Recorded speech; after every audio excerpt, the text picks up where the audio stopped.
she joked. "The CEO can't handle a woman like me." He heard, smiled, and said, "Watch me try." Before we explore all the details of this incredible story, tell us where you're following us from and the time. Subscribe to the channel so you don't miss a thing, and let's embark on this journey together. In a building full of ambitious people, Ruth Gemmell was the only one who had never wondered what it would be like to break through Henry Granville's legendary composure. Ruth Gemmell adjusted her wireless headset and pulled up another spreadsheet on her monitor, her coffee-brown fingers flying across the keyboard with practiced efficiency.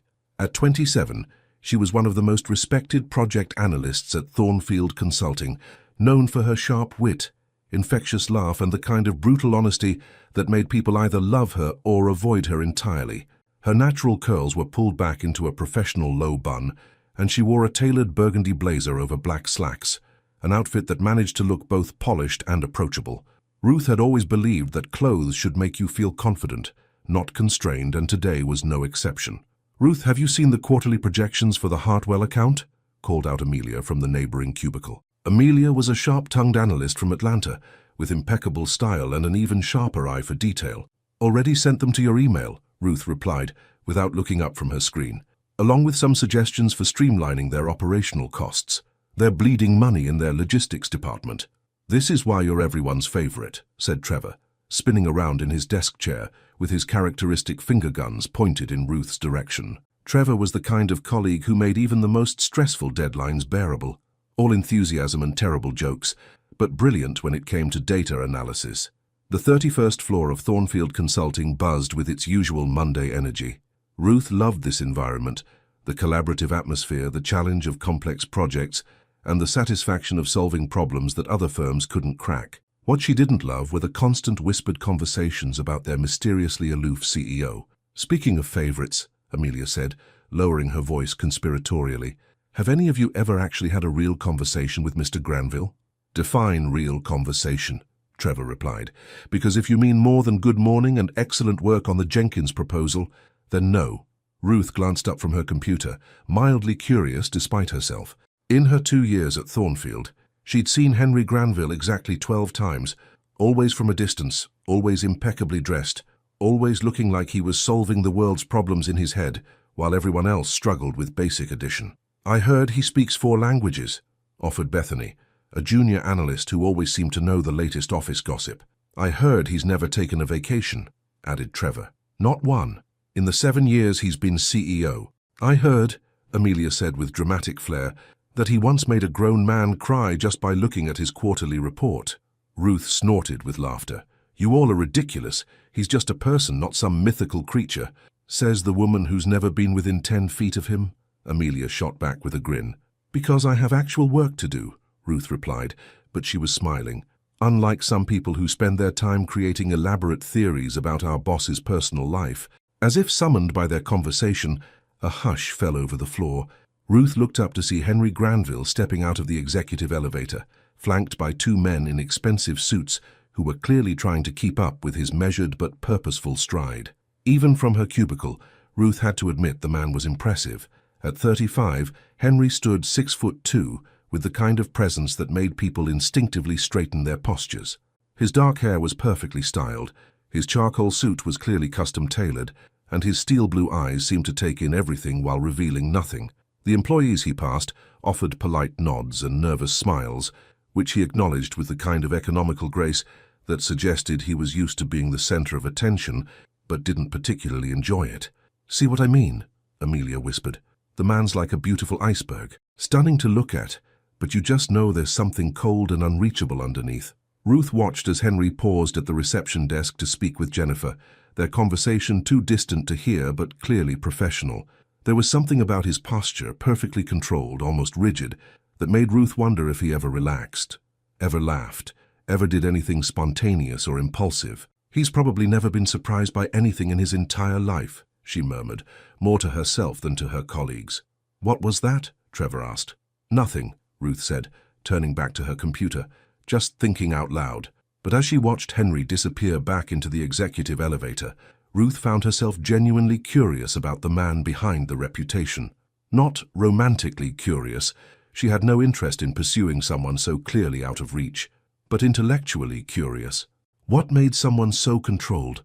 What would it take to crack that legendary composure? "Hey Ruth," Bethany called out, "are you going to the holiday party Friday night?" Ruth looked up, grateful for the distraction. "Wouldn't miss it? Why?" "Just wondering if you think Mr. Ice King will actually show up this year. Last year he made an appearance for exactly 23 minutes. "Someone timed him?" Ruth asked, incredulous. "Trevor did," Amelia admitted with a laugh. "It was for research purposes," Trevor protested. "I had a theory about maximum social exposure tolerance for introverted CEOs. Ruth shook her head, grinning. "You people need hobbies." "This is our hobby," Amelia said cheerfully, "trying to figure out if our CEO is actually human or some kind of sophisticated business android." As the day wore on, Ruth found herself occasionally glancing toward the executive floor whenever she walked past the windows that offered a view of the 32nd level. She told herself it was idle curiosity, nothing more. After all, Henry Granville was an enigma, and Ruth had always been drawn to puzzles. What she didn't know was that 30 floors above, Henry Granville was reviewing project reports and finding himself particularly impressed by the innovative analysis submitted by a certain project analyst named Ruth Gemmell. Her work was exceptional, thorough, creative, and refreshingly direct in its recommendations. And what neither of them could have predicted was that in just 4 days at the annual holiday party, a simple joke and an overheard conversation would set in motion a series of events that would challenge everything they thought they knew about themselves and each other. Because sometimes the most powerful forces in the universe are the ones we never see coming, and sometimes the most controlled people are the ones most in need of someone brave enough to surprise them. Sometimes the most ordinary Tuesday can be the calm before the most extraordinary Friday. Ruth walked into the office Tuesday morning carrying 2 coffee cups from the little shop around the corner, her favorite burgundy scarf wrapped snugly around her neck to ward off Boston's early December chill. The gesture wasn't unusual. She often brought coffee for colleagues when someone was having a rough week, but today her target was Amelia, who had been stressed about the upcoming client presentation. "You're an angel," Amelia said gratefully, accepting the steaming cup. "I've been here since 6 trying to perfect these slides, and I think I'm starting to see numbers in my sleep." "That's what friends are for," Ruth replied, settling into her desk chair and powering up her computer. "Besides, I know you'd do the same for me." Trevor rolled over in his desk chair, looking hopeful. "Any chance that coffee delivery service extends to devastatingly handsome male analysts who forgot to stop for caffeine this morning?" "Nice try," Ruth laughed, "but you're on your own, Romeo." As the morning progressed, Ruth found herself more productive than usual, powered by a strange energy she couldn't quite explain. Maybe it was the approaching holidays, or maybe it was the fact that Friday's party promised to be the most elaborate event Thornfield had ever hosted. The company had spared no expense this year, a fancy venue, live music, and an open bar that was already the talk of every floor. "Have you decided what you're wearing Friday?" Bethany asked during their lunch break, her voice carrying the excitement of someone who lived for social events. "I have a few options," Ruth replied, though truthfully she'd been thinking about it more than she cared to admit. There was something about company parties that brought out everyone's competitive side, not just professionally, but personally too. "I heard they're doing actual assigned seating this year," Amelia said, unwrapping her sandwich, "like a real fancy dinner party." "Please tell me they're not putting us at the kids' table," Trevor groaned dramatically. "Relax," Ruth said with a grin. "I'm sure they'll seat us with people who can appreciate your unique brand of charm." "Speaking of charm," Bethany said with a mischievous glint in her eye, "I wonder if our mysterious CEO will actually mingle this year, or if he'll just make his usual 20-minute appearance and disappear." Ruth looked up from her salad, curious despite herself. "What's he usually like at these things?" "Professional, polite, completely untouchable," Amelia replied. "Last year, Janet from accounting tried to make conversation with him about her daughter's college graduation, and he listened with this perfectly pleasant expression and said all the right things. But you could tell he was mentally calculating quarterly projections the entire time." "Maybe he's just shy," Ruth suggested, though she wasn't sure why she was defending someone she'd never actually met. Trevor snorted. "Ruth, the man runs a multinational consulting firm. Shy people don't typically command boardrooms filled with Fortune 500 executives." "Fair point," Ruth conceded, "but still there has to be more to him than the robot persona everyone talks about." "You seem awfully interested in our enigmatic leader," Amelia observed with a knowing smile. Ruth felt heat rise in her cheeks. "I'm not interested. I'm just curious. It's like working in a building with a celebrity you never actually see. Well, Friday's your chance, Bethany said excitedly. I heard from Margaret, his assistant, that he's planning to stay for the entire event this year. Apparently the board thinks it's good for company morale. The rest of the week passed in a blur of project deadlines and party preparation. Ruth found herself paying more attention to office gossip than usual, picking up details about Henry Granville that painted a picture of a man who was brilliant, demanding, and utterly dedicated to his work. She learned that he arrived at the office every morning at 6:30 sharp, that he preferred his coffee black, and that he'd once worked through an entire weekend to personally review a proposal that could have waited until Monday. She also learned that, despite his reputation for being cold and distant, he'd quietly arranged for the company to pay for an employee's daughter's medical treatment when insurance wouldn't cover it. The man's a walking contradiction, Amelia said Thursday afternoon as they prepared to leave for the day. Ice cold one minute, secretly generous the next. Maybe he's just private, Ruth suggested. Some people don't like to broadcast their good deeds. Or maybe, Trevor said with exaggerated drama, he's actually a secret romantic who's just waiting for the right woman to melt his frozen heart. Trevor, you watch too many movies, Ruth laughed, but something about the comment stuck with her as she rode the subway home. That evening, Ruth stood in her bedroom, staring at her closet with the kind of intensity usually reserved for major life decisions. She'd narrowed it down to 3 dresses, a safe black number that was professional and elegant, a deep burgundy dress that brought out the warmth in her skin, and a stunning midnight blue gown that she'd bought on impulse but never had occasion to wear. The midnight blue one, Destiny said decisively from her position on Ruth's bed, where she was providing expert consultation via video call from her apartment across town. Definitely the midnight blue one. It's not too much, Ruth asked, holding the dress up to herself in the mirror. Honey, you work for one of the most successful consulting firms in Boston. Nothing is too much. Besides, Destiny added with a grin, if you're going to finally meet the mysterious Mr. Granville face to face, you might as well make an impression. I'm not trying to make an impression, Ruth protested, though her tone lacked conviction. Uh-huh, and I'm not trying to get promoted to senior marketing director. Ruth, baby, there's nothing wrong with wanting to look stunning. Just don't pretend it's purely professional. Ruth examined herself in the mirror, imagining how she'd look in the elegant ballroom, surrounded by colleagues and clients. For some reason, she found herself wondering what Henry Granville would think when he saw her. Not that it mattered, of course. They'd probably exchange polite pleasantries at most. Fine, she said finally. The midnight blue dress it is. Excellent choice. And Ruth, yeah? Destiny's smile was warm and encouraging. Whatever happens Friday night, just be yourself. You're amazing exactly as you are. As Ruth hung up the phone and laid out her chosen outfit for the next evening, she couldn't shake the feeling that Friday was going to be more significant than just another company party. There was an electricity in the air, a sense of anticipation that had nothing to do with free cocktails and fancy hors d'oeuvres. What she didn't know was that 30 floors above, Henry Granville was having his own internal debate about Friday's event, specifically whether he could manage to get through an entire evening of small talk and social obligations without thinking about the sharp-witted analyst whose project reports had been impressing him for months. And what neither of them could have predicted was that a simple joke about confidence and composure would change everything they thought they knew about professional boundaries and personal desires. Some jokes are destined to change your life, and you never see them coming until it's too late to take them back. The Grand Ballroom at the Fairmont Copley Plaza had been transformed into a winter wonderland that would have made Hallmark movie producers weep with envy. Twinkling lights cascaded from the ceiling like fallen stars, elegant ice sculptures caught the ambient glow from crystal chandeliers, and enough champagne flowed to float the harbor outside. Ruth stood at the entrance, smoothing down her midnight blue dress one final time, and had to admit that Thornfield Consulting knew how to throw a party.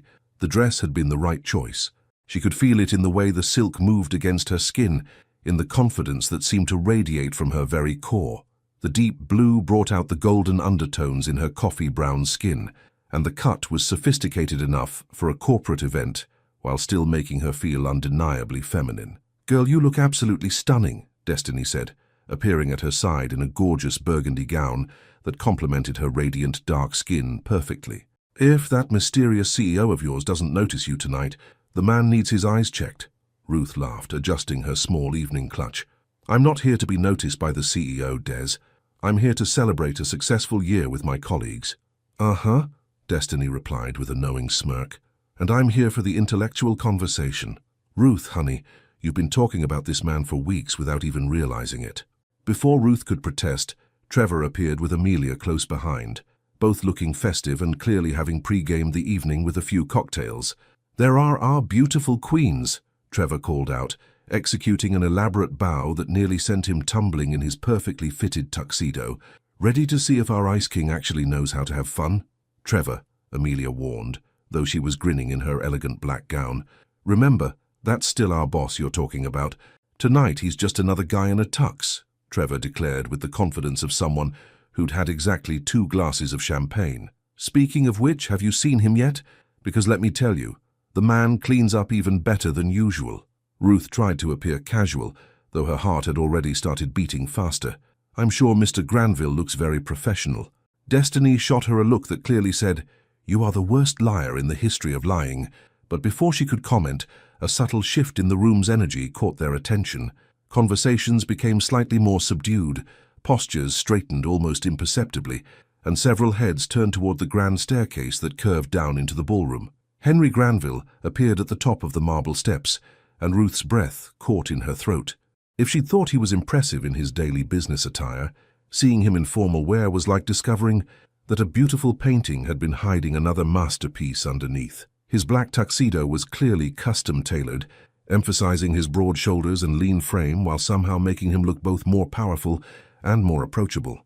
His dark hair was styled with just enough casual elegance to suggest he was human after all, and when his steel-blue eyes swept the room, Ruth felt an unexpected flutter in her chest. For just a moment, those eyes seemed to find hers across the crowded ballroom, and Ruth could have sworn time stopped. Then Henry was moving down the staircase with his usual measured grace, immediately surrounded by board members and important clients who clearly wanted to monopolize his attention. "Wow," Bethany said, appearing beside them with wide eyes. "I mean, I knew he was attractive, but that should probably come with a warning label." "Down, girl," Amelia laughed. "Remember, we're talking about a man who probably schedules his meals and times his bathroom breaks." "Maybe," Ruth said, surprising herself, "but he's still human." The next hour passed in a blur of excellent food, flowing wine, and the kind of relaxed conversation that only happened when people stepped outside their normal work roles. Ruth found herself genuinely enjoying the evening, laughing with colleagues she rarely saw outside the office, and meeting clients whose names she'd only seen on reports. But through it all, she remained acutely aware of Henry's presence. He moved through the room like a consummate professional, making conversation with various groups, always saying the right thing, always perfectly composed. Yet there was something almost lonely about it, Ruth thought, like he was performing rather than participating. It was during a lull in the evening's program, when the band had taken a break and people were gathering in smaller groups around the various bars, that Ruth found herself near the elegant windows overlooking Boston's twinkling skyline. She was chatting with a group of colleagues when the conversation took an unexpected turn. "I still can't believe he's staying for the whole event this year," Bethany was saying, gesturing subtly toward where Henry stood in conversation with several board members. "Usually he's gone before dessert is served." "Maybe he's finally learning to relax," suggested someone from the accounting department. Trevor snorted with laughter. "Relax? We're talking about a man who probably color codes his sock drawer and has never had a spontaneous moment in his entire life." "Oh, come on," Amelia said, though she was grinning. "He's not that bad. Intimidating, yes, completely controlled, absolutely, but there has to be some warmth under all that perfection." "I don't know," said Jennifer from reception, who had joined their group. "I've worked here 15 years and I've never seen him lose his composure. Not once. The man is like a machine." "Exactly," Trevor said, warming to his theme. "I bet there isn't a woman in this room who could crack that legendary self-control. The guy's unshakable." Ruth felt that familiar spark of mischief rising in her chest, the same feeling she got whenever someone made an absolute statement that begged to be challenged. Maybe it was the champagne, or maybe it was weeks of curiosity about the mysterious CEO, but something made her speak up. "That's quite a challenge, Trevor," she said, her voice carrying clearly in the group. Everyone turned to look at her, and Ruth suddenly realized she had their complete attention. There was no backing down now. "I mean, you're probably right," she continued, surprised by her own boldness. "Mr. Granville clearly has extraordinary self-control, but no one is completely unshakable." "Oh, really?" Trevor asked, his eyes lighting up with the prospect of a debate. "And what exactly do you think it would take to ruffle those famous feathers?" Ruth glanced across the room to where Henry stood, looking every inch the powerful CEO in his perfectly tailored tuxedo. He was listening intently to something one of the board members was saying, his expression politely interested but completely unreadable. "I don't know," Ruth said with a shrug that was pure performance.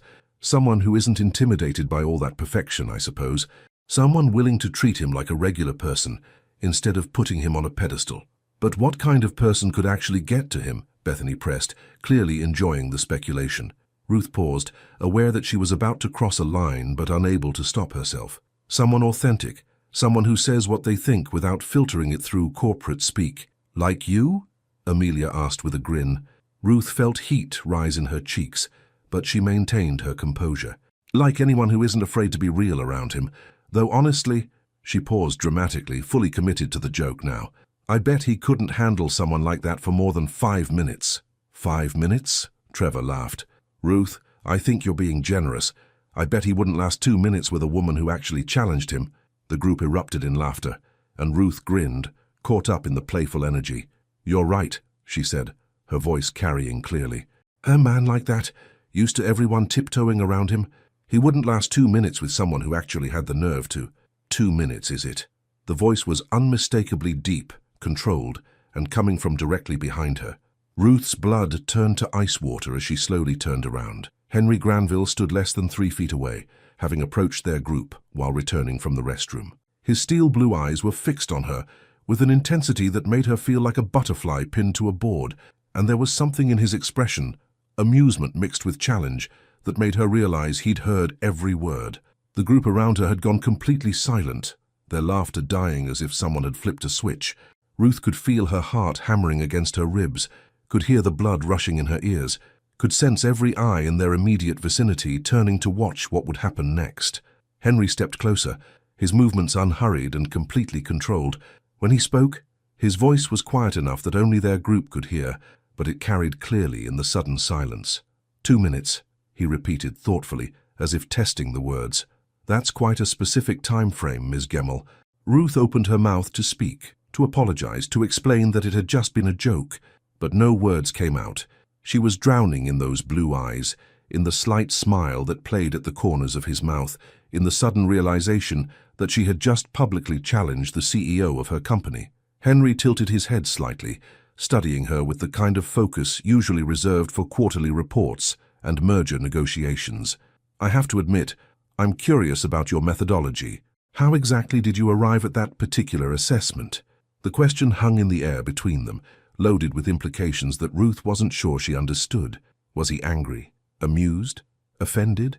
His expression gave away nothing, and she realized with a sinking feeling that she was about to find out exactly what happened when Ruth Gemmell's mouth got ahead of her brain.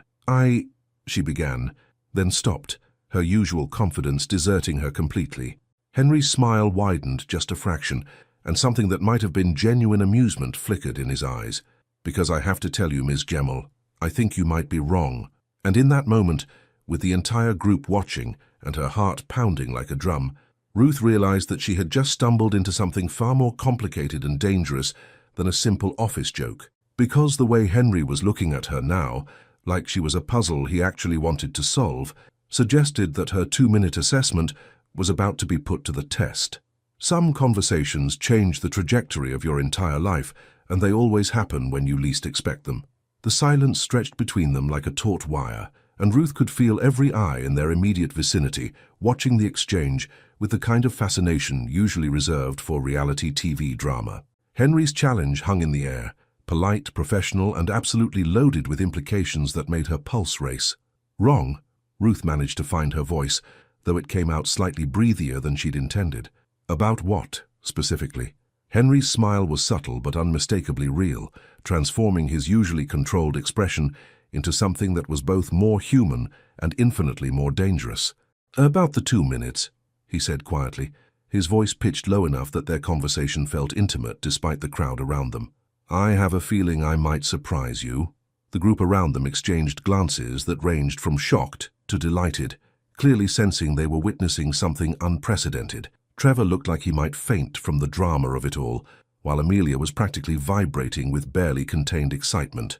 Ruth felt heat rise in her cheeks, but something in Henry's tone, playful rather than offended, gave her the courage to rally. "Is that so?" she asked, lifting her chin with a confidence she didn't entirely feel.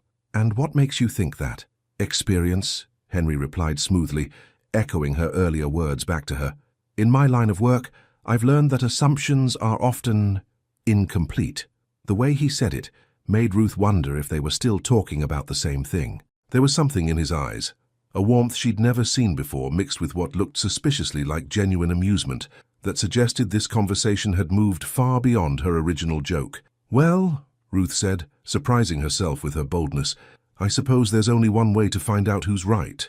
Henry raised an eyebrow, his expression shifting to something that might have been intrigue. "Is that a challenge, Miss Gamble?" Before Ruth could respond, Trevor stepped forward with the kind of enthusiasm that only came from someone who'd had just enough champagne to think he was being helpful. "Actually," he said, his voice carrying clearly, "this is fascinating from a psychological perspective.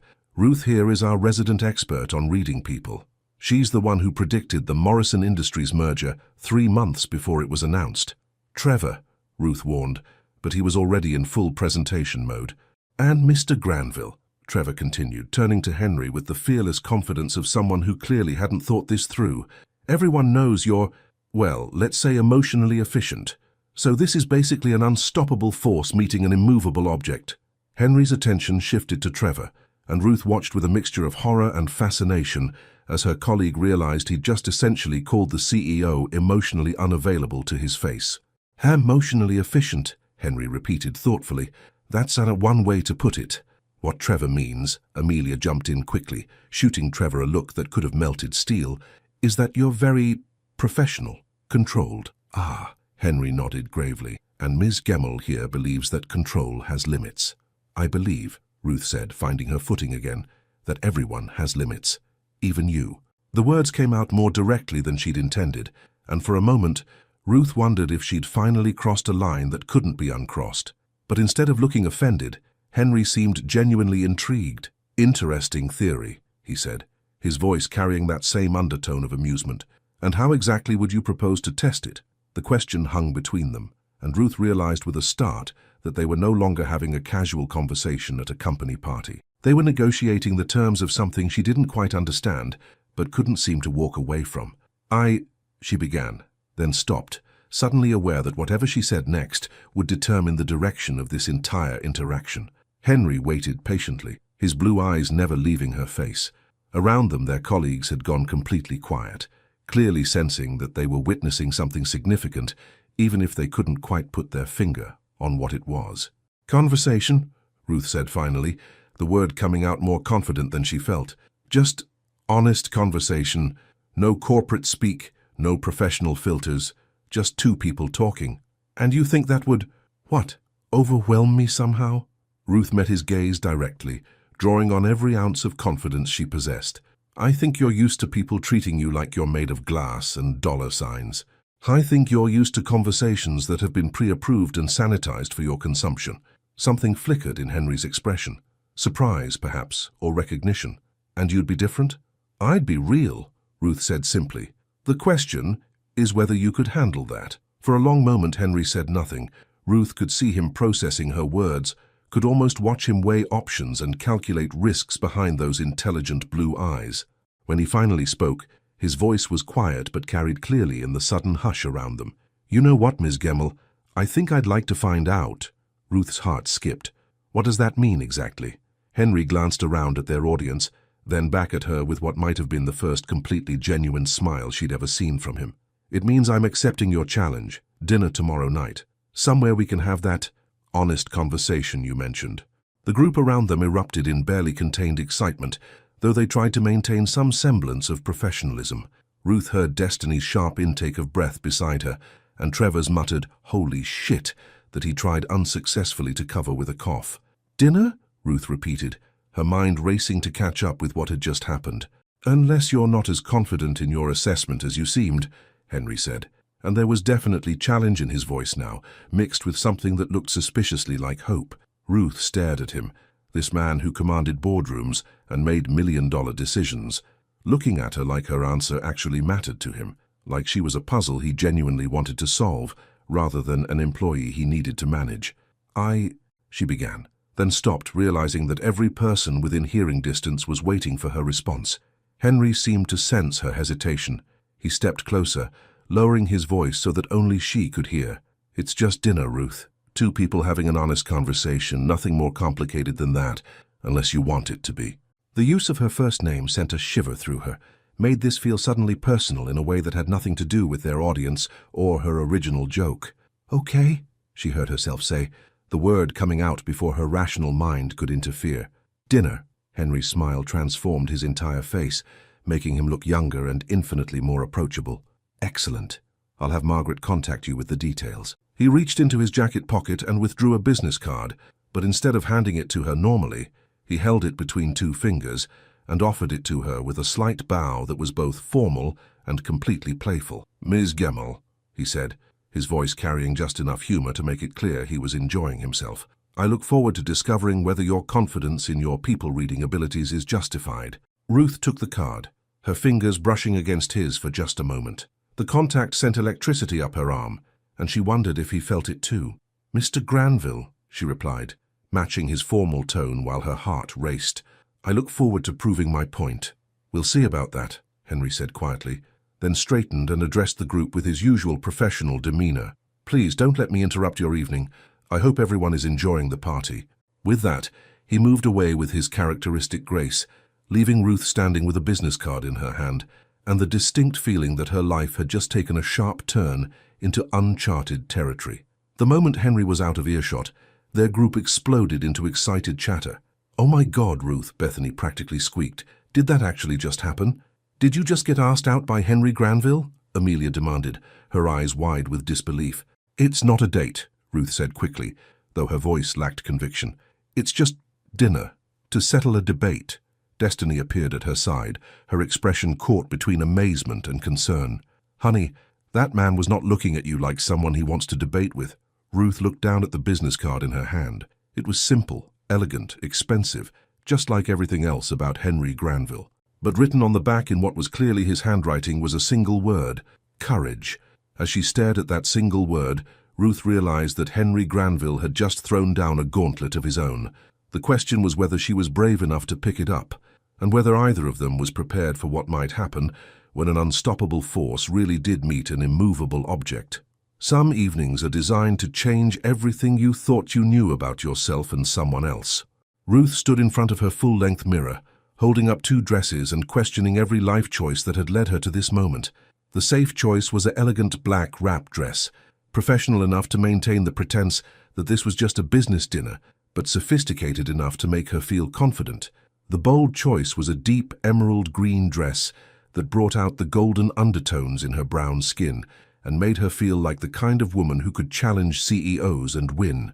"The green one," Destiny said decisively from her position on Ruth's bed, where she was providing expert consultation while painting her nails a fierce shade of burgundy.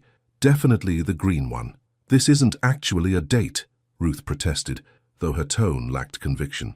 "It's more like an intellectual exercise, a debate settlement." Destiny snorted with laughter. "Honey, men like Henry Granville don't take women to dinner to settle debates. They send emails for that." She looked up from her nails with a knowing expression. "That man asked you out because he wants to get to know you. The real you." "You think?" Ruth asked, turning to examine herself in the green dress. It did look stunning, she had to admit. "I know. I saw the way he was looking at you last night. That wasn't the look of a man interested in winning an argument. That was the look of a man who's fascinated by something he can't quite figure out." 2 hours later, Ruth stood outside Le Bernardin, one of Boston's most exclusive restaurants, smoothing down her emerald dress and trying to calm her racing heart. The choice to wear the green dress had been the right one. She could feel it in the way she carried herself, in the confidence that seemed to radiate from her very core. The restaurant was exactly what she'd expected from Henry Granville's choice: elegant, understated, and undoubtedly expensive. Soft lighting cast warm shadows across cream-colored walls, adorned with subtle artwork, while the gentle murmur of conversation and the soft clink of fine china created an atmosphere of intimate sophistication. "Miss Gemmell," The maitre d' approached with a smile that suggested he'd been expecting her. "Mr. Granville is waiting for you. Right this way, please."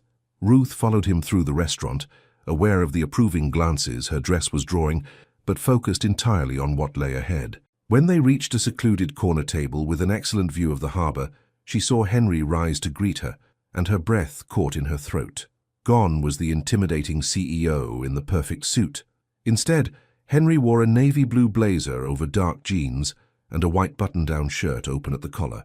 His hair was slightly less perfectly styled than usual, as if he'd run his hands through it, and when he smiled at her, it was completely genuine. "Ruth," he said, and her name sounded different in his voice. Warmer, more personal. "You look absolutely stunning." "Thank you," she replied, accepting the chair he held out for her. "You look pretty good yourself, very un-CEO-like." Henry laughed, a sound that was rich and genuine and nothing like the polite chuckles she'd heard from him in professional settings. "I thought maybe we should start this experiment on equal footing. No corporate armor." As they settled at the table, Ruth found herself studying this version of Henry Granville with fascination. Without the formal suit and the boardroom setting, he looked younger, more approachable, undeniably attractive in a way that had nothing to do with power or prestige. "So," Henry said after they'd ordered wine and studied their menus, "tell me about this theory of yours, the one about me not being able to handle honest conversation." Ruth leaned back in her chair, meeting his gaze directly. "It's not that you can't handle it, it's that you've probably never experienced it.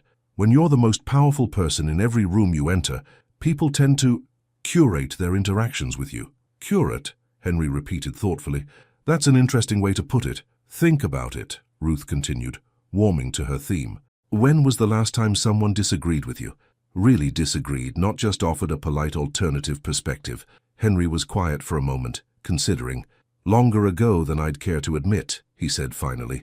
"And when was the last time someone told you you were wrong about something?" "Are you about to?" Henry asked with a smile that was both amused and challenging.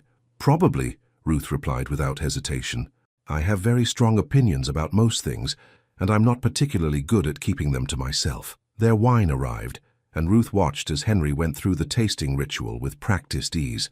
But when he caught her observing him, he paused. "What?" he asked. "I'm trying to figure out if that's really you or if it's just another performance," Ruth said honestly. Henry set down his wine glass, his expression shifting to something more serious. "What do you mean? I mean, are you genuinely someone who knows about wine, or is this just another thing you learned because it's expected of someone in your position?" For a moment, Ruth worried she'd crossed a line, but then Henry's expression shifted to something that looked like surprise, followed by what might have been relief.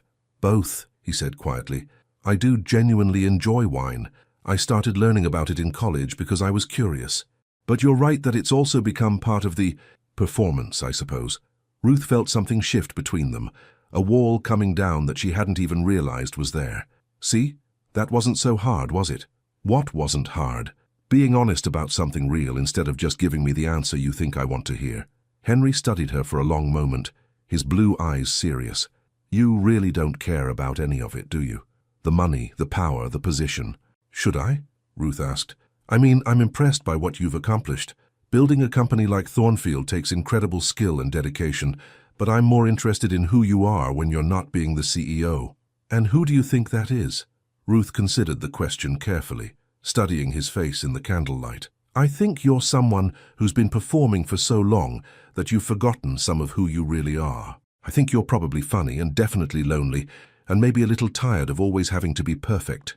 Henry's wine glass stopped halfway to his lips. "That's remarkably perceptive.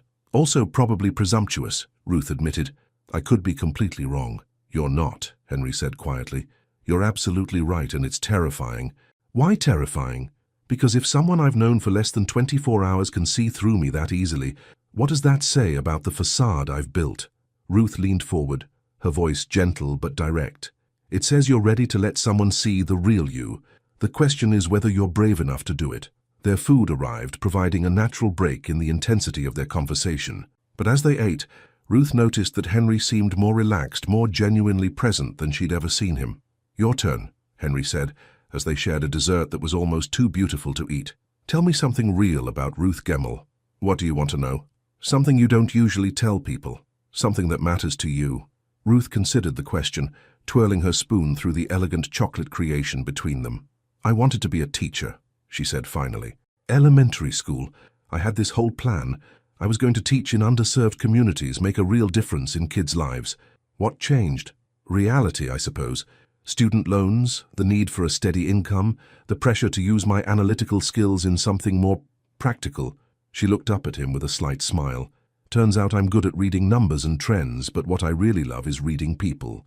Is that what you're doing with me? Reading me?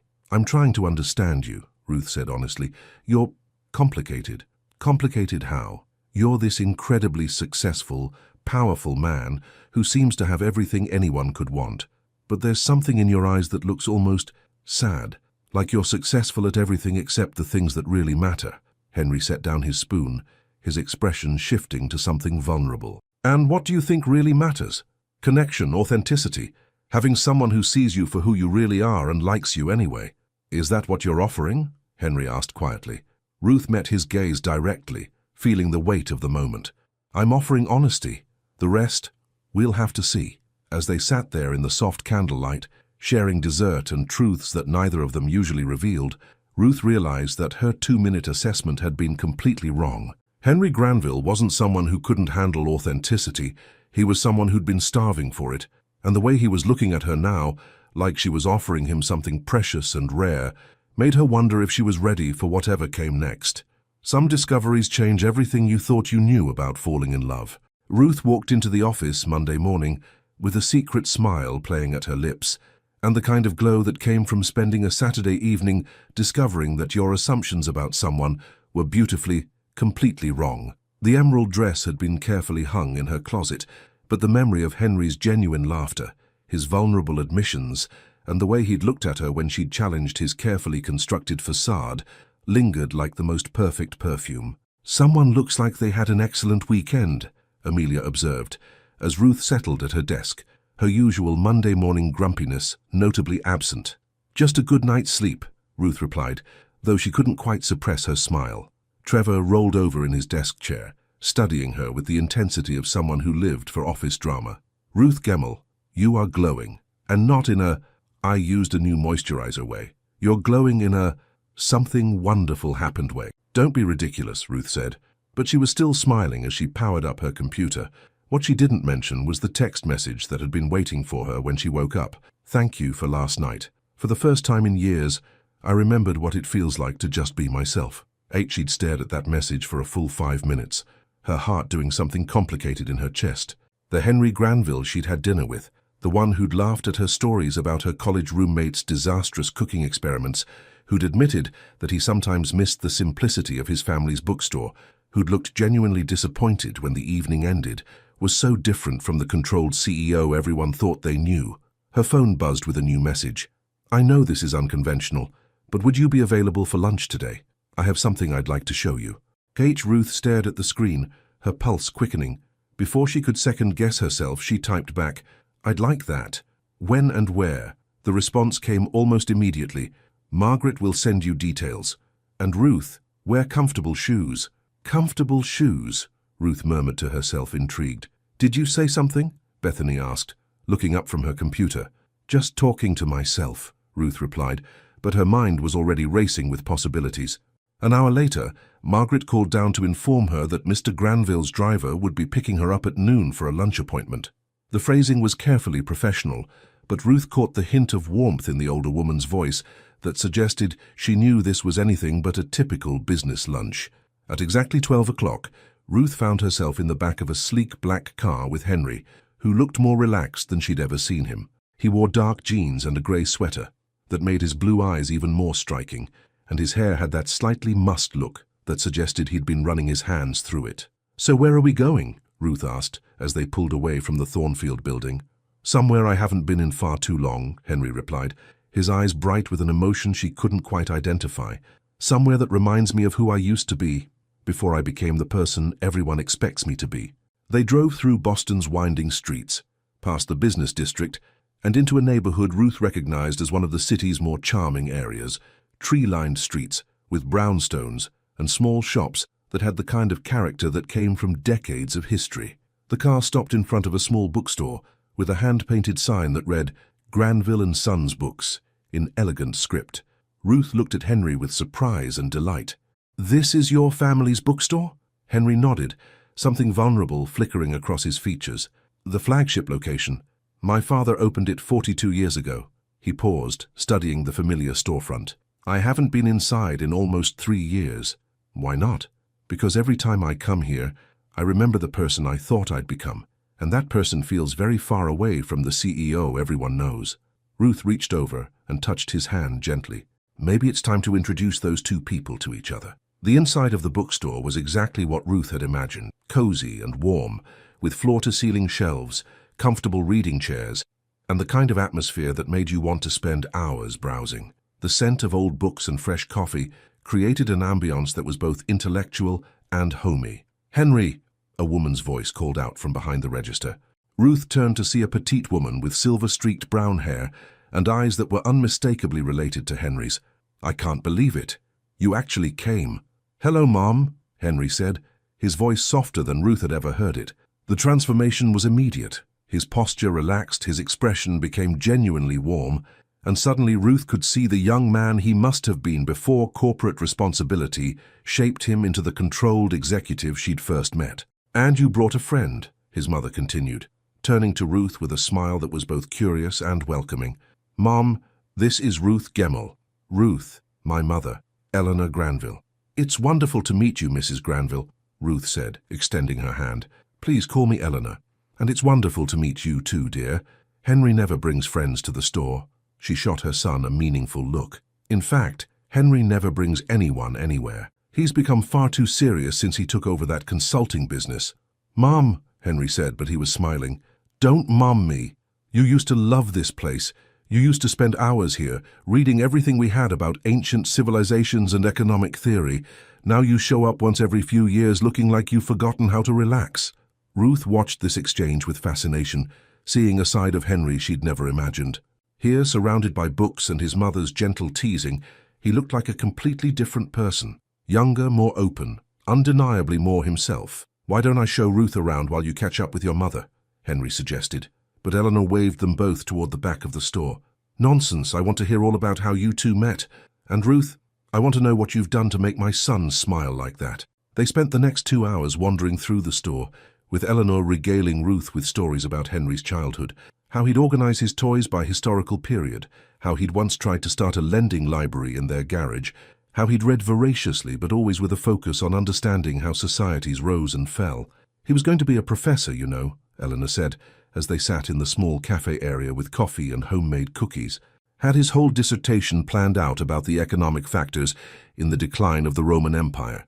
"What changed?" Ruth asked, though she suspected she knew the answer. "Life," Henry said quietly. "Responsibility. The realization that sometimes you have to choose between what you want and what your family needs." Ruth saw the flash of old pain in his eyes and understood suddenly why he carried himself with such careful control. He'd given up his dreams to save his family's legacy, had transformed himself into someone he'd never planned to become. "But you know what?" Eleanor said, reaching over to squeeze her son's hand. "I think he's starting to remember who he really is. And I have a feeling," she looked meaningfully at Ruth, "that has something to do with present company." As they walked back through the store, Ruth found herself seeing Henry in an entirely new light. This wasn't just the successful CEO who commanded boardrooms. This was a man who'd sacrificed his own dreams for his family, who'd built walls around himself to protect against the disappointment of becoming someone he'd never planned to be. "Thank you," Henry said quietly as they stood among the history section, surrounded by the books he'd once dreamed of studying professionally, "for coming here with me, for meeting my mother, for—" He paused, searching for words. "For helping me remember." "Remember what?" "That the person I used to be doesn't have to be incompatible with the person I've become." He turned to face her fully, his blue eyes serious and warm. "Yesterday at dinner, you asked me who I am when I'm not being the CEO. I think I'm starting to remember." Ruth felt her heart skip at the intensity in his gaze. "And who is that?" "Someone who believes that the most important things in life can't be measured in quarterly reports. Someone who thinks that understanding people is more valuable than understanding profit margins. Someone who—" He paused, stepping closer. "Someone who hasn't felt this interested in another person in longer than he cares to admit."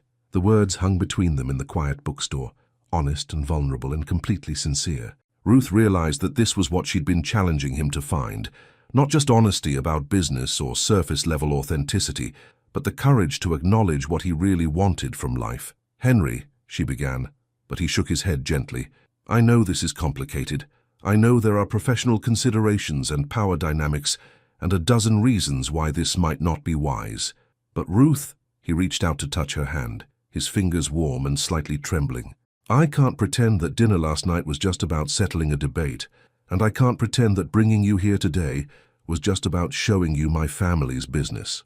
Ruth looked into his eyes and saw everything he wasn't saying, hope and uncertainty, and the kind of longing that came from someone who'd been professionally successful but personally isolated for far too long. "Then don't pretend," she said quietly. "Be real. Tell me what you actually want." Henry's smile was slow and genuine and completely transformative. "I want to see where this goes. Carefully, honestly, but hopefully. I want to find out if the person I am when I'm with you is someone I can learn to be all the time." And standing there among the books that represented dreams deferred but not forgotten, Ruth realized that her 2-minute assessment hadn't just been wrong, it had been completely backwards. Henry Granville wasn't someone who couldn't handle authenticity. He was someone who'd been waiting his entire adult life for someone brave enough to offer it. Some relationships require you to rewrite all the rules you thought you understood about love and professional boundaries. The next few weeks fell into a rhythm that was both exhilarating and terrifying. Ruth would arrive at work each morning, exchange polite professional greetings with Henry when their paths crossed in the building, and spend her days analyzing spreadsheets and client reports while her mind wandered to stolen text messages and carefully planned encounters that had nothing to do with quarterly projections. They met for coffee at a small cafe 3 blocks from the office, where Henry would arrive first and Ruth would join him 10 minutes later, maintaining the careful fiction that these were chance encounters. They discovered they both loved old movies and terrible puns, that Henry could make Ruth laugh until her sides hurt with his dry observations about corporate culture, and that Ruth could make Henry forget entirely about the dozen meetings waiting for him with her stories about her grandmother's advice on everything from cooking to life philosophy. "You realize we're being ridiculously careful about this," Ruth said one Thursday afternoon as they sat in the back corner of a bookstore cafe, their regular meeting spot that felt safely removed from the Thornfield building and its potential complications. Henry looked up from his coffee, where he'd been drawing absent patterns with his spoon, a nervous habit Ruth had begun to recognize. "Careful is probably an understatement," he admitted. "We're being nearly paranoid. The question is whether that's necessary, or if we're just making this more complicated than it needs to be." "Ruth," Henry said gently, "I'm the CEO of a major consulting firm, and you're an employee. If this goes public before we figure out what this actually is, it could damage both our careers. Mine because it raises questions about professional judgment, and yours because people will assume you got where you are through something other than merit." Ruth sipped her latte, considering. She appreciated that he was thinking about her career, but the constant secrecy was beginning to feel exhausting. "So what do you suggest? We keep sneaking around indefinitely? I suggest we take it one day at a time and see where we end up." Henry reached across the table to touch her hand briefly. "But I also suggest we be honest about what we're both feeling." "And what are you feeling?" Henry was quiet for a moment, his blue eyes serious as he studied her face. "I'm feeling like I haven't been this happy in years. I'm feeling like every conversation with you makes me remember things about myself I'd forgotten, and I'm feeling terrified that I'm falling for someone in a way that could complicate everything I've built." Ruth felt her heart skip at his honesty. "All of that?" "All of that," Henry confirmed. "Your turn." Ruth took a breath, gathering courage. "I'm feeling like you're nothing like what I expected, and everything I didn't know I was looking for. I'm feeling like this could be something really important if we let it, and I'm feeling frustrated that we have to treat something this good like it's some kind of scandal." "It's not a scandal," Henry said quietly, "but it is complicated." Before Ruth could respond, her phone buzzed with a text from Amelia. "Emergency girl talk needed. Wine bar across from office, 6 p.m. Don't even think about saying no." Ruth showed Henry the message with a rueful smile. "I think my careful friend is getting suspicious about my recent good mood. Are you going to tell her?" "I don't know. Are we at the telling friends stage?" Henry considered this question with the same seriousness he brought to major business decisions. "I'd like to be, but I understand if you're not ready for that level of reality." Ruth studied his face, seeing both hope and uncertainty there. What about you? Anyone you'd want to tell? My mother already knows something's different. She called yesterday to tell me I sounded happier than I have in years, and to ask when she was going to meet the woman who's made my son remember how to laugh. She said that. Eleanor Granville is not subtle about matters of the heart. Henry smiled, but then his expression grew more serious. Ruth, I need you to know that whatever this becomes, I'm not taking it lightly. You're not just some distraction or midlife crisis. This feels important. The words settled between them with weight and promise. Ruth realized they'd crossed some invisible line. This was no longer just casual dating or an intellectual exercise in breaking down each other's walls. This was becoming something real. It feels important to me too, she said quietly. That evening, Ruth found herself at Vintner's Choice, the wine bar Amelia had chosen for their emergency girl talk. Amelia was already there, having claimed a corner table with excellent people-watching potential and questionable acoustic privacy. Okay, Amelia said without preamble, as Ruth settled into her chair. I need to know what's going on with you. What do you mean? Ruth asked, though she suspected subterfuge was futile. I mean you've been walking around with this secret smile for 3 weeks. You disappear at lunch without explanation. You get text messages that make you glow like you're starring in a romantic comedy, and yesterday I swear I saw you humming. I hum sometimes. You hummed Fly Me to the Moon while reviewing budget projections. Ruth, nobody hums jazz standards over spreadsheets unless they're in love. Ruth nearly choked on her wine. In love? Don't you think that's a little premature? Is it? Amelia leaned forward with the intensity of someone who lived for romantic drama. Because from where I'm sitting, all signs point to a woman who's fallen hard for someone. The question is who? Ruth stared into her wine glass, weighing the relief of confession against the complications of revelation. It's complicated. The best ones always are. Come on, Ruth. We've been friends for 2 years. You can trust me. And Ruth realized suddenly that she wanted to tell someone. The careful secrecy was wonderful in its own way, but she missed having someone to talk through her feelings with, missed the luxury of analyzing every conversation and gesture with a trusted friend. If I tell you something, can you promise to keep it completely confidential, at least for now? Amelia's eyes widened with excitement and concern. Of course. Ruth, what's going on? Ruth took a deep breath and made the leap.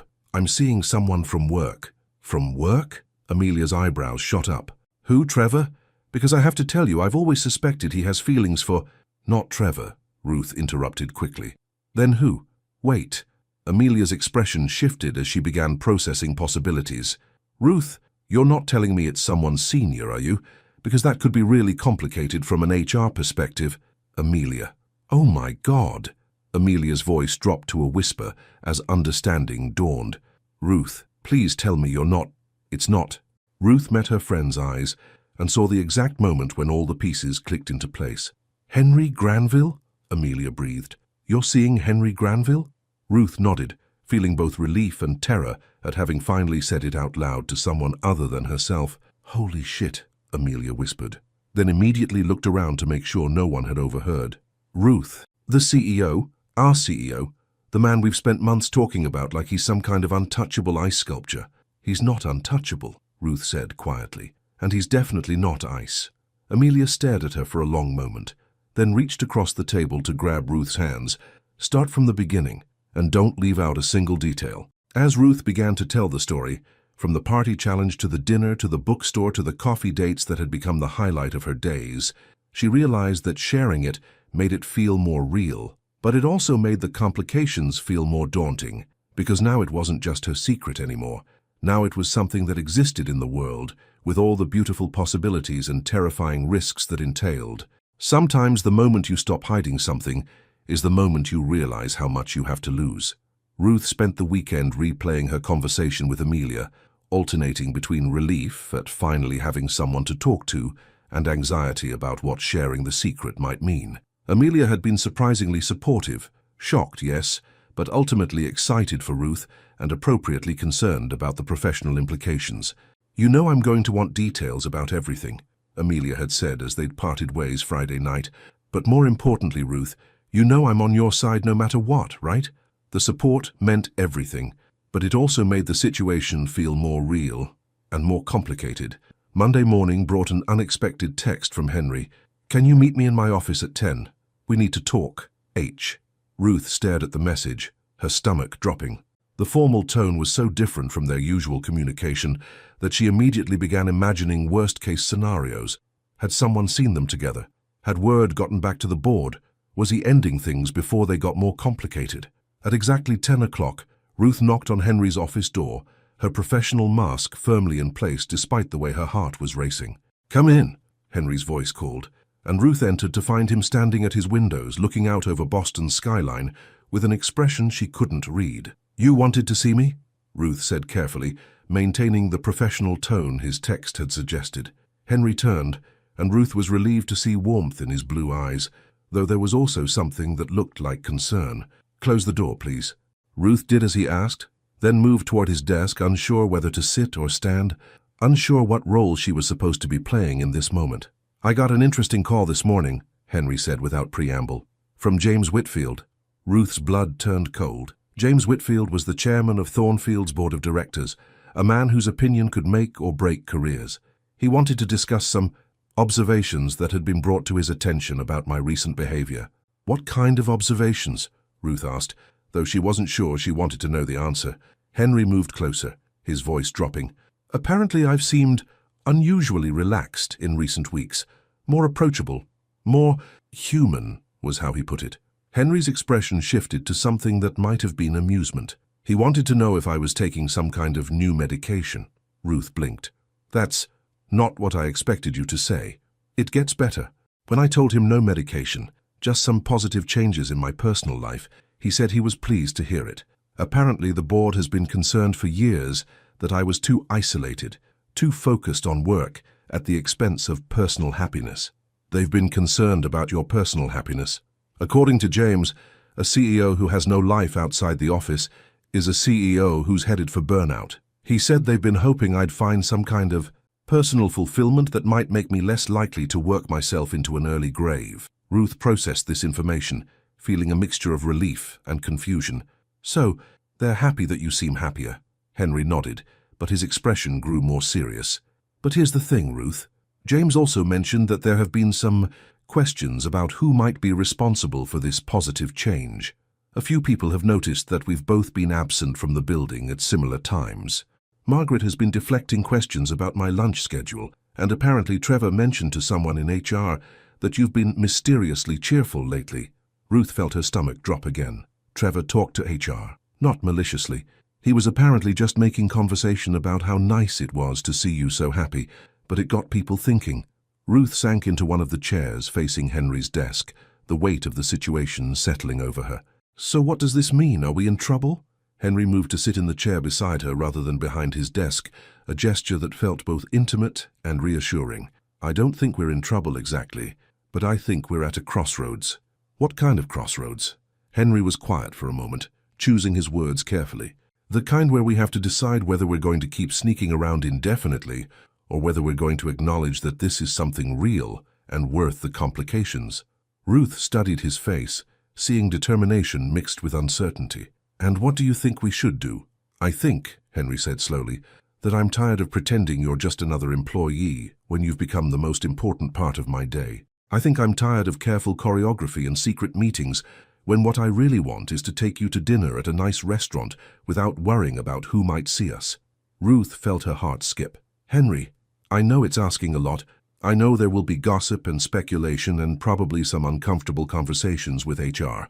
But Ruth, I also know that what we have is worth it." He reached over to take her hand. "The question is whether you think so too." Ruth looked down at their joined hands, then back up at his face. She saw hope there and vulnerability, and the kind of quiet determination that had probably made him successful in business, but felt entirely personal in this moment. "I do think it's worth it," she said quietly, "but I'm scared about what it might mean for my career, for both our careers." "So am I," Henry admitted, "but I'm more scared of losing this because we're too afraid to fight for it." Before Ruth could respond, Margaret's voice came through the intercom. "Mr. Granville, I'm sorry to interrupt, but you have the Morrison Industries conference call in 5 minutes." Henry closed his eyes briefly, clearly frustrated by the intrusion of reality. "Thank you, Margaret, I'll be ready." He turned back to Ruth, his expression urgent. "I know this is a lot to process, I know I'm asking you to take a leap of faith with me, but Ruth, he squeezed her hand gently. I don't want to hide anymore. I want to see where this goes when we don't have to pretend it's not happening. Ruth stared at him, this man who commanded boardrooms and made million-dollar decisions, looking at her like her answer was the most important thing in the world. What exactly are you proposing? She asked. I'm proposing we stop sneaking around. I'm proposing we have an honest conversation with HR about our relationship and make sure we're following all the appropriate protocols. I'm proposing we stop letting fear make our decisions for us. Ruth felt something shift inside her, a wall of caution crumbling in the face of his sincerity. And then what? Henry's smile was slow and genuine and completely transformative. And then, I'd like to take you to dinner Saturday night. Somewhere nice, somewhere public, somewhere I can hold your hand without worrying about who might see us. Ruth looked into his eyes and saw everything she'd been hoping for. Courage and commitment, and the kind of certainty that came from someone who'd finally decided what really mattered to him. Okay, she heard herself say, the word coming out stronger than she'd expected. Let's stop hiding. Henry's expression lit up like sunrise. Really? Really? But Henry, Ruth squeezed his hand. If we're going to do this, we're going to do it right. Professional protocols, clear boundaries at work, and absolutely no special treatment, because we're whatever we are. Agreed, Henry said immediately, though I should probably mention that whatever we are is starting to feel like something pretty serious to me. Ruth felt warmth spread through her chest. It feels pretty serious to me, too. As they sat there in his office, hands joined and hearts aligned, Ruth realized that they'd just made a decision that would change everything. But for the first time since this all began, she wasn't afraid of the change. She was ready for it. Some moments require more courage than others, and the moment you stop hiding your happiness is often the scariest of all. Saturday evening arrived with the kind of crisp December air that made Boston look like a postcard, and Ruth stood in front of her mirror for the third time, second-guessing her outfit choice. She'd finally settled on a deep burgundy dress that was elegant enough for whatever upscale restaurant Henry had chosen, but comfortable enough that she wouldn't spend the evening tugging at the fabric or worrying about walking in heels that were too high. Her phone buzzed with a text. I'm outside. Take your time, but I should mention that I'm nervous enough for both of us. H. Ruth smiled, feeling some of her own anxiety ease. There was something reassuring about knowing that Henry, who commanded boardrooms and negotiated million-dollar deals without breaking a sweat, was nervous about their first real date. She grabbed her coat and headed downstairs, where she found Henry leaning against a sleek black car, looking devastating in a charcoal suit that emphasized his tall frame and broad shoulders. When he saw her, his face lit up with the kind of smile that made her remember why she'd been willing to take this leap in the first place. You look incredible, he said, moving forward to help her with her coat.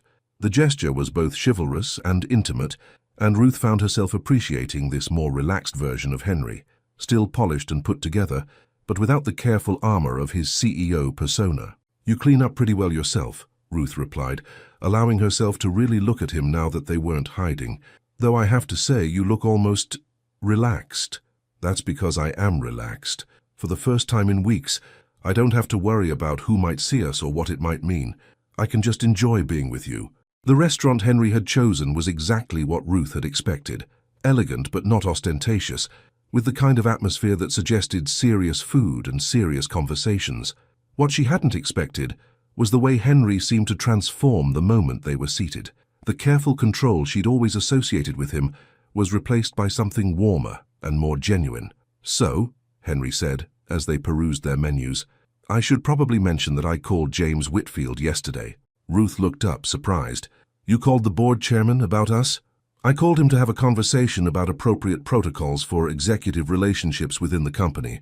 I wanted to make sure we were handling this correctly from a corporate governance perspective. Ruth felt a flutter of nervousness. And what did he say? Henry's expression shifted to something that might have been amusement. He said, and I quote, "It's about damn time you found someone who makes you smile." Then he spent 20 minutes telling me about how he met his wife at work 43 years ago, and how the best relationships often come from shared professional respect. He said that? He said that. He also said that as long as we maintain appropriate boundaries at work and file the necessary disclosure paperwork, the board considers this a positive development in my personal life.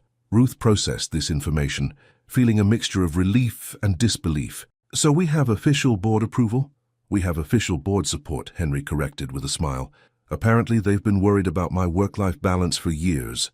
Their conversation was interrupted by the arrival of their server, and Ruth found herself studying Henry as he ordered wine with the same attention to detail she'd observed in business settings, but with an ease that suggested genuine enjoyment rather than performance. "You know," Ruth said as they waited for their appetizers, "I keep waiting for the other shoe to drop, for this to be too good to be true. What would convince you it's real?" Ruth considered the question, twirling her wineglass between her fingers. "I suppose, seeing how we handle the normal, boring parts of a relationship, the parts that aren't dinner at expensive restaurants or dramatic declarations in corner offices." Henry leaned forward, his blue eyes serious. "What kind of normal, boring parts?" "I don't know, grocery shopping, arguing about what to watch on TV, meeting each other's friends without it being a dramatic revelation." Ruth paused, realizing something. "Actually, I'd like you to meet Destiny properly, as my whatever you are, not just as the mysterious CEO I've been talking about." "I'd like that too," Henry said immediately. "And I'd like you to spend more time with my mother. She's already decided she likes you, but I think she'd enjoy getting to know you when I'm not having an identity crisis in the middle of a bookstore." The easy way he said it made Ruth realize how much had changed between them. The careful choreography of their secret relationship had been replaced by something that felt natural and sustainable. Their conversation was interrupted by a familiar voice calling out across the restaurant. "Ruth? Ruth Gemmell?" Ruth turned to see Bradley from marketing approaching their table with a woman she didn't recognize, both of them clearly dressed for their own romantic evening out. Ruth felt a moment of panic. This was it, the moment their relationship became public knowledge within the company. "Bradley, hi," Ruth said, managing to keep her voice steady. "How are you?" "I'm great, thanks." "Ruth, this is my fiancée, Sarah." "Sarah, this is Ruth from work." Bradley's gaze shifted to Henry, and Ruth could see the exact moment when recognition dawned. "And Mr. Granville, I didn't expect to see you here." Henry stood smoothly, extending his hand to Bradley. "Bradley, good to see you. And congratulations on your engagement. I remember seeing the announcement in the company newsletter." "Thank you, sir. That's very kind of you to remember." Bradley looked between Ruth and Henry with obvious curiosity. "Are you two—" Ruth felt Henry's hand settle gently on her shoulder, a gesture that was both supportive and clearly proprietary. "Ruth and I are having dinner," Henry said simply, his tone pleasant, but not inviting further questions. Bradley's eyes widened slightly as he processed the implications, but his expression remained friendly. "Well, that's wonderful. Ruth's one of our best analysts. You couldn't ask for better company." "I completely agree," Henry replied with a smile that was both professional and genuinely warm. After Bradley and his fiancée moved on to their own table, Ruth found herself laughing despite her nerves. "What's funny?" Henry asked as he settled back into his chair. "I was expecting that to be more dramatic. Instead, it was just normal, like we're a normal couple having dinner." "We are a normal couple having dinner," Henry pointed out. "We just happen to work for the same company." Ruth looked across the table at him. This man who'd been a mystery for so long, who'd turned out to be nothing like what she'd expected, and everything she hadn't known she was looking for. "Henry," she said quietly, "I think I'm falling in love with you." The words hung between them, honest and vulnerable and completely sincere. Henry's expression shifted to something that was equal parts wonder and relief. "Ruth," he said, reaching across the table to take her hand, "I think I fell in love with you the night you told me I wouldn't last 2 minutes with someone like you." Ruth felt her heart skip. "Really? Really? You were so confident, so completely yourself, so unimpressed by everything that usually intimidates people about me. I think I knew right then that you were going to change everything." Ruth looked down at their joined hands, then back up at his face. "And are you okay with everything being changed?" Henry's smile was slow and genuine, and completely transformative. "Ruth, everything being changed is the best thing that's happened to me in years." As they sat there in the elegant restaurant, no longer hiding their happiness from the world, Ruth realized that this was what courage looked like. Not the dramatic gesture or the grand declaration, but the quiet decision to stop being afraid of your own joy. And looking at Henry, who was no longer the untouchable CEO, but simply the man who made her laugh and challenged her thinking, and looked at her like she was the most important thing in his world, she knew that every risk they'd taken to get here had been worth it. Some stories end where they began, but with everything transformed by the journey between. 1 year later, Ruth stood in front of her bedroom mirror, smoothing down a stunning deep burgundy dress that brought out the golden undertones in her brown skin and made her feel like a woman who had conquered the world. The dress was different from the midnight blue one she'd worn to last year's holiday party, but the confidence was the same, perhaps even stronger now, tempered by a year of growth, challenge, and the kind of love that made everything else feel possible. "You ready for this?" Destiny asked from her position on Ruth's bed, where she was putting the finishing touches on her makeup. Over the past year, Destiny had become not just Ruth's best friend, but Henry's friend too, charmed by his dry humor and genuine interest in her marketing insights. "Your first official company party as the CEO's girlfriend?" "Fiancée," Ruth corrected with a smile, touching the elegant diamond ring on her left finger. The proposal had happened 2 months ago, during a quiet dinner at the same restaurant where they'd had their first public date. Henry had been characteristically thoughtful about it. No public spectacle, just a quiet moment between the two of them where he'd told her that she'd made him remember who he really was, and asked if she'd like to spend the rest of their lives figuring out who they could become together. "Right, fiancé," Destiny grinned. "Even better. You know the whole company is going to be watching you two tonight, right?" "Let them watch," Ruth said, surprised by her own confidence. "We have nothing to hide anymore." The year had brought challenges, certainly. There had been awkward conversations with HR, careful navigation of workplace dynamics, and the occasional whispered speculation about favoritism or special treatment. But there had also been unexpected support from colleagues who were genuinely happy to see both Ruth and Henry thriving, and a growing recognition throughout the company that their relationship had made both of them better at their jobs, rather than worse. Ruth had been promoted to senior analyst 4 months ago, an advancement that had come with its own scrutiny, until her consistently excellent work made it clear that her relationship with Henry had nothing to do with her professional capabilities. Henry, meanwhile, had become a more approachable and effective leader, his newfound emotional intelligence making him better at everything from client relationships to team management. An hour later, Ruth walked into the grand ballroom at the Fairmont Copley Plaza, the same venue where everything had started 12 months ago. This year's party was even more elaborate, twinkling lights, elegant decorations, and an atmosphere of celebration that felt genuinely joyful rather than simply obligatory. But what struck Ruth most was how different she felt walking into this space. Last year, she'd been curious about the mysterious CEO, intrigued by the puzzle he represented. This year, she was arriving with Henry, her hand in his, both of them relaxed and genuinely happy to be there. "There they are," Trevor called out as Ruth and Henry approached the group from the 31st floor. "Our favorite power couple," Ruth laughed, accepting hugs from Amelia, Bethany, and the other colleagues who had become not just co-workers but genuine friends over the past year. "You two look amazing," Amelia said, taking in Ruth's dress and Henry's perfectly tailored tuxedo. "Very glamorous, very in love, very different from last year," Bethany finished with a grin. "I mean, do you remember what happened at this party last year? I remember someone making a very confident assessment about my emotional resilience," Henry said with a smile, slipping his arm around Ruth's waist, an assessment that turned out to be completely wrong. "Hey," Ruth protested, laughing. "I wasn't wrong about the 2 minutes part. I was wrong about whether that was a good thing or a bad thing." The group laughed, and Ruth marveled at how natural this felt, joking about their origin story with colleagues who had witnessed its beginning, standing with Henry in public without any anxiety about who might see them or what it might mean. "Speaking of which," Trevor said with theatrical seriousness, "I feel like I should take some credit for this whole romance. If I hadn't started that conversation about our unflappable CEO..." "Trevor," Henry said with mock solemnity, "you can absolutely take credit for starting the conversation, but I think Ruth deserves credit for finishing it." Ruth looked up at Henry, remembering that night a year ago when she'd been so confident in her assessment of his character, so certain that he couldn't handle someone who was real and direct, and unimpressed by his carefully constructed persona. She'd been right about one thing: he hadn't been able to handle it. But instead of being overwhelmed, he'd been liberated. The evening progressed beautifully. Ruth and Henry danced together without any of the careful choreography that had marked their early relationship, laughed with colleagues who had become friends, and enjoyed the rare pleasure of being completely themselves in public. It was near the end of the evening when James Whitfield, the board chairman, approached them with a glass of champagne and a warm smile. "Ruth, Henry," he said, "I wanted to congratulate you both on your engagement. The board is absolutely delighted." "Thank you, James," Henry replied. That means a great deal to us.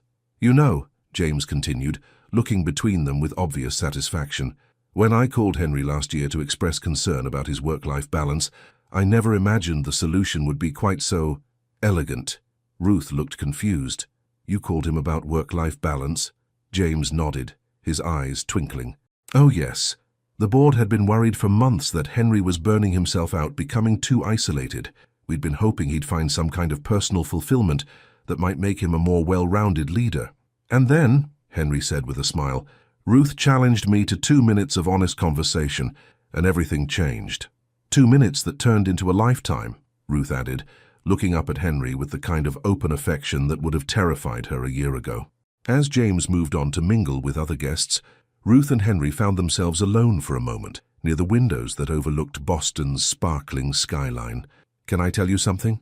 Henry said quietly, taking her hands in his. Always. A year ago, standing in this same room, I was the most successful and loneliest man in Boston. I had everything I thought I wanted, and nothing that actually mattered. He paused, his blue eyes serious and warm. You didn't just crack my composure, Ruth. You saved my life. Ruth felt tears prick at her eyes. You saved mine too. You helped me remember that being authentic isn't something to apologize for. It's something to celebrate. Henry leaned down to kiss her softly, a gesture that was both intimate and completely natural. Around them, the party continued, but for a moment it felt like they were the only two people in the world. So, Henry said as they broke apart, any regrets about taking on that 2-minute challenge? Ruth laughed, thinking about everything that had led them to this moment. The risks they'd taken, the walls they'd broken down, the courage they'd found to be vulnerable with each other. Just one, she said with a mischievous smile. What's that? I should have asked for 3 minutes. I could have gotten you to fall in love with me even faster. Henry's laughter was rich and genuine and completely unguarded. Ruth Gemmell, he said, you're absolutely right, and I can't wait to spend the rest of my life proving it to you. As they stood there in the same ballroom where their story had begun, surrounded by the same colleagues who had witnessed that first challenge, Ruth realized that sometimes the best love stories weren't about perfect people finding each other. They were about real people finding the courage to be vulnerable, to take risks, and to believe that authenticity was worth more than any carefully constructed facade. And looking at Henry, no longer the untouchable CEO, but simply the man who made her laugh and challenged her thinking, and looked at her like she was his whole world, she knew that her 2-minute assessment had been wrong in the most wonderful way possible. Some love stories don't end. They just begin new chapters. 2 years later, on a crisp Saturday morning in October, Ruth Granville, she still smiled every time she saw her new name, stood in the doorway of Granville & Sons Books, watching her husband arrange a display of new releases with the same meticulous attention to detail he'd once brought to quarterly reports. The morning sun streamed through the large windows, casting warm golden light across the polished wood floors and creating an atmosphere that was both peaceful and alive with possibility. Henry had made the decision 6 months after their wedding, a beautiful ceremony in Eleanor's garden, surrounded by family, friends, and colleagues who had become their chosen family. He'd announced to the board that he was stepping down as CEO to pursue other interests, recommending his successor and ensuring a smooth transition that protected both the company and his reputation. Are you sure about this? Ruth had asked him the night before he'd submitted his resignation letter. They'd been sitting in their apartment. Henry's penthouse had become theirs after the wedding, talking through the implications of such a dramatic career change. I've never been more sure of anything, Henry had replied, taking her hands in his. Ruth, I've spent 15 years building a company and a reputation that impressed everyone, but never made me truly happy. I want to build something that matters, something that feels like who I really am. And so they'd bought the bookstore from Eleanor, who had been ready to retire but reluctant to sell to strangers. Henry had thrown himself into learning the business with the same intensity he'd once brought to corporate acquisitions, while Ruth had negotiated a remote working arrangement with Thornfield that allowed her to maintain her career while helping with the bookstore's marketing and financial management. You're staring, Henry said without looking up from his book display, but Ruth could hear the smile in his voice. I'm appreciating, Ruth corrected, moving into the store and settling behind the register where she'd been helping Eleanor with the morning routine. There's a difference. Henry straightened and turned to face her, and Ruth felt her heart skip the way it still did when he looked at her with that particular combination of love and mild amusement that had become so familiar over the past 2 years. Appreciating what, exactly? Appreciating how happy you look when you're doing something you actually love, Ruth said honestly. You light up differently here than you ever did in a boardroom. It was true.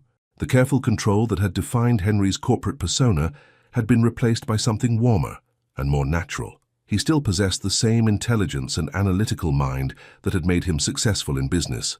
But now those qualities were directed toward understanding customer preferences, curating book selections, and creating the kind of community space that made people want to linger over coffee and conversation. The door chimed as their first customer of the day entered, Mrs. Chen, a regular who came in every Saturday morning to browse the fiction section and chat about whatever book she'd finished that week. "Good morning, Mrs. Chen," Henry called out with genuine warmth. "I set aside that new mystery novel you mentioned last week. It came in yesterday." "Oh, wonderful. You're so thoughtful, Henry." "And Ruth, how are you, dear?" Ruth smiled, marveling at how natural this felt. The easy interaction with regular customers, the sense of being part of a community, the simple pleasure of helping people find books they'd love. It was so different from the high-stakes world of corporate consulting, but it felt real in a way that her previous career sometimes hadn't. As Mrs. Chen browsed and Henry helped her select her next few reads, Ruth found herself thinking about the journey that had brought them here. The woman who had challenged a CEO to 2 minutes of honest conversation had never imagined she'd end up married to that CEO and running a bookstore together. But then again, she'd never imagined that the controlled, intimidating Henry Granville would turn out to be someone who remembered customer preferences and lit up when discussing the economic factors that led to the fall of ancient civilizations with anyone who showed interest. "Penny for your thoughts," Henry said, approaching the register after Mrs. Chen had left with her new books and a promise to return next week. "Just thinking about how far we've come," Ruth replied, reaching out to straighten his collar in a gesture that had become automatic over the years. "Do you ever miss it? The corporate world?" Henry considered the question seriously, the way he always did when she asked him something important. "I miss the intellectual challenge sometimes. I miss the sense of building something significant. But Ruth," he paused, covering her hand with his, "I don't miss being someone I wasn't. I don't miss the loneliness or the pressure to be perfect all the time." "And you think this is better?"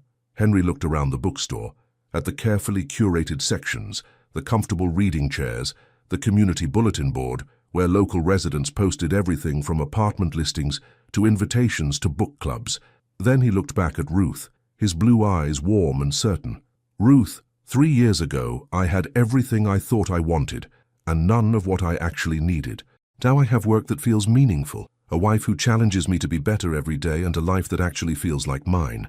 He smiled, the expression completely genuine and unguarded. "Yes, I think this is infinitely better." Ruth felt warmth spread through her chest, the same feeling she'd had on their first real date when Henry had told her she'd helped him remember who he really was. "Even when I tell you that your fiction section organization system is unnecessarily complicated, especially then," Henry laughed, "though I maintain that organizing by historical period within literary movements is both logical and helpful for customers who—" Ruth silenced him with a kiss, soft and sweet and full of the kind of comfortable affection that came from 3 years of learning each other's rhythms and preferences and quirks. "I love you," she said against his lips, the words as natural as breathing after all this time. "I love you too," Henry replied, then pulled back to look at her with an expression that was both tender and mischievous. "Though I should probably mention that I still think you were completely wrong about the 2 minutes thing." Ruth raised an eyebrow. "How so?" "You said I couldn't handle 2 minutes of honest conversation with someone like you. But here we are 3 years later, and I'm still here." Ruth grinned, feeling that familiar spark of playful challenge that had started this whole adventure. "That's because it turns out you're not the man I thought you were." "What kind of man did you think I was?" "I thought you were someone who couldn't handle authenticity. Turns out you were someone who was starving for it." Henry's expression softened, and he reached up to touch her face gently. "And what kind of man am I really?" Ruth looked at him, this man who had surprised her at every turn, who had chosen love over prestige and authenticity over performance, who made her laugh every day and still looked at her like she was the most fascinating person in the world. "You're the kind of man who proves that the best love stories aren't about perfect people finding each other," she said quietly. "They're about real people finding the courage to be vulnerable." As if summoned by their conversation, the door chimed again, and Eleanor entered with her usual Saturday morning energy, carrying coffee for all three of them, and wearing the satisfied expression of a mother who had watched her son find genuine happiness. "Good morning, you two," she said, distributing coffee cups with practiced efficiency. "Busy morning?" "Mrs. Chen came in for her mystery novel," Henry reported, "and Ruth has been questioning my organizational system again." "As she should," Eleanor said with a grin that was clearly directed at Ruth. "Someone has to keep you from turning this place into a library science experiment."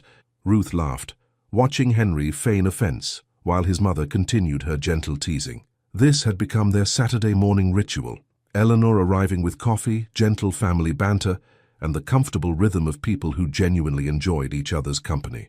"Actually," Eleanor continued, settling into one of the reading chairs with her coffee, "I have some news that might interest you both." "What kind of news?" Ruth asked. Eleanor's expression shifted to something that was equal parts proud and excited. "I got a call yesterday from Boston Magazine. They want to do a feature story about the bookstore, specifically about Henry's transition from corporate CEO to small business owner." Henry looked surprised and slightly uncomfortable. "A magazine story? Eleanor, I don't think—" "Before you say no," Eleanor interrupted, "you should know that they're specifically interested in the story of how finding the right person can help someone find their authentic path in life." Ruth felt her heart skip. "They want to write about us? They want to write about how love can transform not just relationships, but entire life trajectories. About how sometimes the most successful people are the ones who have the courage to redefine success on their own terms." Henry and Ruth exchanged glances, and Ruth could see him weighing the implications. The corporate Henry would have been concerned about public perception, professional reputation, carefully controlled messaging.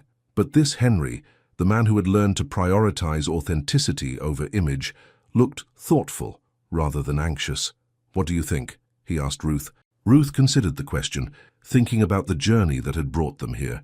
"I think our story might help other people realize that it's never too late to choose courage over comfort." Henry's smile was slow and certain. "Then let's tell it." And as they sat there in the bookstore that had become both their livelihood and their legacy, surrounded by books that told countless other love stories, Ruth realized that theirs was still being written.